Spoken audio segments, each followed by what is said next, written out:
நம்ம கடந்த முதல் அதிகாரத்துல நம்ம என்ன பார்த்தோம்? இயேசு கிறிஸ்து யார்? So I'll go for a short recap about what we learned past weeks. Who is Jesus Christ? இதிலே நம்ம என்ன பார்த்தோம்? இயேசு கிறிஸ்து யார்? இயேசு கிறிஸ்து எல்லா மனுஷர்களுக்கும் தூதர்களுக்கும் எல்லா தூதர்களுக்கும் மேலான மிக மேலான தேவன் என்பதை குறித்து நாம் முதல் அதிகாரத்திலே பார்த்தோம். In the first chapter we saw Jesus Christ is the Lord above all the man and above all created beings. அவர் தேவ தூதர்களை போன்ற ஒருவர் அல்ல. He is not like the angels. அவர் தேவனாகவே இருக்கிறார். He is the Lord himself. சிருஷ்டிகர்த்தர். He is a creator himself. சகலமும் அவரை கொண்டு உருவாக்கப்பட்டிருக்கிறது. Everything was created by him. ஆகவே அவர் எல்லாரிலும் சுப்பீரியர், எல்லாரிலும் மேன்மையுள்ளவர் என்பதை குறித்து முதல் அதிகாரத்திலே நாம் வாசித்தோம். So in the first chapter we saw he is a superior being above everyone. அடுத்ததாக நம்ம என்ன பார்த்தோம்? முதல் அதிகாரத்தினுடைய கடைசி பாகம். Next what we saw, the latter part of the first chapter. தேவதூதர்கள் யார்? Who are the angels? தேவதூதர்கள் யார்? Who are the angels? அவர்கள் பணிவிடை ஆவிகள். They are the ministering spirits. யாருக்கு பணிவிடை ஆவிகளாக இருக்கிறார்கள்? Unto whom they are the ministering spirits? ரட்சிப்பை சுதந்திரிக்கிறவர்களுக்கு அவர்கள் பணிவிடை ஆவிகளாக இருக்கிறார்கள். Unto the heirs of the salvation they are the ministering spirits. ஆகவே பணிவிடை ஆவிகள் என்று சொல்லும்போது தேவதூதர்களை தேவன் கட்டளை கொடுக்கும் பொழுது தேவன் என்ன கட்டளை கொடுக்கிறாரோ அப்படியே அவர்கள் செய்கிறவர்கள். So ministering spirits they follow the commandment of the Lord and act accordingly. ஆண்டவருடைய கட்டளைக்கு கேட்டு அதின்படி செயல்படுகிறவர்கள் தான் தேவதூதர்கள். The angels are the ministering spirits who hear the voice of the Lord the Father and obey accordingly. வேதத்திலே நாம் பல சம்பவங்களிலே நம்ம பார்க்கிறோம். தேவன் அனுப்புகிறார், தன்னுடைய தூதனை அனுப்பி யுத்தத்திலே வெற்றியை கொடுத்திருக்கிறார். ஜனங்களோடு பேசுவதற்கு தேவன் தூதனை அனுப்பியிருக்கிறார். இப்படியாக தேவன் தம்முடைய தூதர்களை அனுப்பி மனுஷனிடத்திலே அவர் பேசுவதற்காக, மனுஷனுக்கு உதவி செய்வதற்காக தேவ தூதர்களை அனுப்பினதை நாம் வேதத்தில் பல சம்பவங்களிலே நாம் பார்க்கிறோம். So we see many incidents in the Bible where the Lord the Father sends angels to help man or to speak with man or to win the battle. He sends them as helper. இந்த இரண்டாவது அதிகாரத்திலே So in the second chapter மனுஷனை குறித்து சொல்கிறார். the word speaks about man. மனுஷன் என்றால் யார்? அவன் எப்படிப்பட்டவன்? Who is man? How is he? அதைதான் வசனம் சொல்லுது. 6வது வசனத்திலே வாசிக்கிறோம். ஒரு இடத்திலே ஒருவன் சாட்சியாக மனுஷனை நினைக்கிறதற்கும் மனுஷனுடைய குமாரனை நீர் விசாரிக்கிறதற்கும் அவன் ஏமாத்திரம். So that's what we see in verse 6. But one in a certain place testified saying, what is man that thou art mindful of him, or the son of man that thou visitest him? மனுஷனை ஆண்டவர் நினைப்பதற்கு அவன் ஏமாத்திரம்.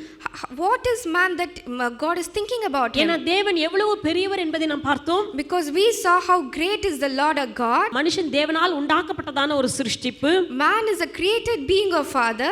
அவனை நினைக்கிறார். ஆண்டவர் யார்? மனுஷனை நினைக்கிற தேவன். God is thinking about man. ஆண்டவர் உங்களை விசாரிக்கிற தேவன். God is visiting you. நம்முடைய தேவன் யார்? Who is a God? மனுஷனை நினைக்கிறவர். He is mindful of you. சொல்லுங்க, என்னை நினைக்கிறார். He is mindful of me. படைத்ததான மனுஷர்களை நினைக்கிற தேவன் நம்முடைய தேவன். He is a Lord who is mindful of his created beings. அடுத்தது அவனை விசாரிக்கிறார். Then he cares for them. பேதுரு சொல்லுகிறார் அல்வா, அவர் உங்களை விசாரிக்கிறவர் ஆனபடியினால் உங்கள் கவலைகளை எல்லாம் அவர் மேல் வைத்து விடுங்கள். Peter says that because he cares for you, cast all your cares upon him. மனுஷனை அவர் விசாரிக்கிற தேவன். He is a Lord who cares for people. 7வது வசனத்திலே வாசிக்கிறோம், அவனை தேவதூதரிலும் சற்று சிறியவனாக்கினீர். Thou madest him a little lower than the angels. இப்ப மனுஷனுடைய சிருஷ்டிப்பு எப்படிப்பட்டது என்பதை அவர் விவரிக்கிறார். Here he explains how the creation of man is. முதல்ல இயேசு கிறிஸ்து யார் என்று பார்த்தோம். First we saw who Jesus Christ is. தூதர்கள் யார்? Next who are the angels. அடுத்தது மனுஷர்கள் எப்படிப்பட்டவர்கள்? Next how are the man created. மனுஷனை எப்படியாக ஆண்டவர் உண்டாக்கி இருக்கிறார்? How did God create the man? அவனை தேவதூதரிலும் சற்று சிறியவனாக்கினீர். He made him a little lower than the angels. அப்ப தேவதூதனை விட ஆண்டவர் உங்களை சற்று சிறியவனாக மாற்றி இருக்கிறார். So the Father had made you little lower than the angels. உருவாக்கினது மாத்திரமல்லாமல் அவனை மகிமையினாலும் கனத்தினாலும் அவனுக்கு முடிசூட்டி உம்முடைய கரத்தின் கிரியைகளின் மேல் அவனை அதிகாரியாக வைத்து சகலத்தையும் அவனுடைய பாதங்களுக்கு கீழ்ப்படுத்தினார் என்று சொன்னான். Thou crownest him with glory and honor and didst set him over the works of thy hands. Thou hast put all things in subjection under his feet. மகிமையினாலும் கனத்தினாலும் மனுஷனை ஆண்டவர் முடிசூட்டினார். God has crowned man with honor and glory. அப்ப ஆதாமை ஆண்டவர் உண்டாக்கின போது அவர் என்ன செய்தார்? மகிமையினாலும் கனத்தினாலும் ஆதாமை முடிசூட்டி இருந்தார். So when God created man, Adam, he had crowned him with glory and honor. உம்முடைய கரத்தின் கிரியைகளின் மேல் அவனை அதிகாரியாக வைத்து He did set him over the works of his hand. he set him over the works of his hand. ஆண்டவருடைய கரத்தின் கிரியைகளின் மேல் தேவன் அவனை அதிகாரியாக வைத்தார். God had set him over the works of his hand. சகலத்தையும் அவனுடைய பாதங்களுக்கு கீழ்ப்படுத்தினார். He has put all things in subjection under his feet. எப்படிப்பட்ட அதிகாரத்தை ஆண்டவர் ஆதாமுக்கு கொடுத்திருந்திருக்கிறார். What great authority God had given to Adam. சகலமும் சிருஷ்டித்த உம்முடைய கரத்தின் கிரியைகள் மேல் அவனை அதிகாரியாக வைத்தார். He has set him over the works of his hands. அப்படியானா நம்ம இன்றைக்கு பார்க்கிறதான சிங்கம், புலி மற்றும் நம்ம பார்க்கிறதான எல்லா மிருகங்களும் என்ன பண்ணணுமா?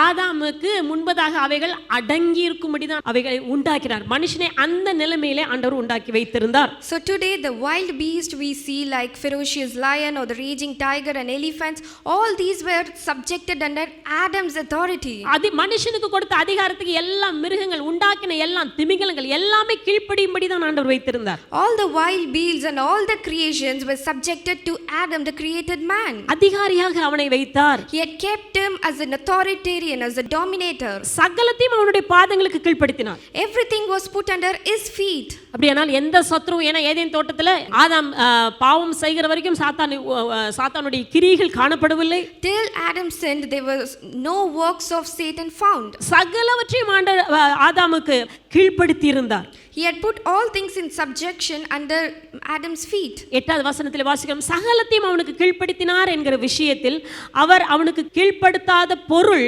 ஒன்றுமில்லை.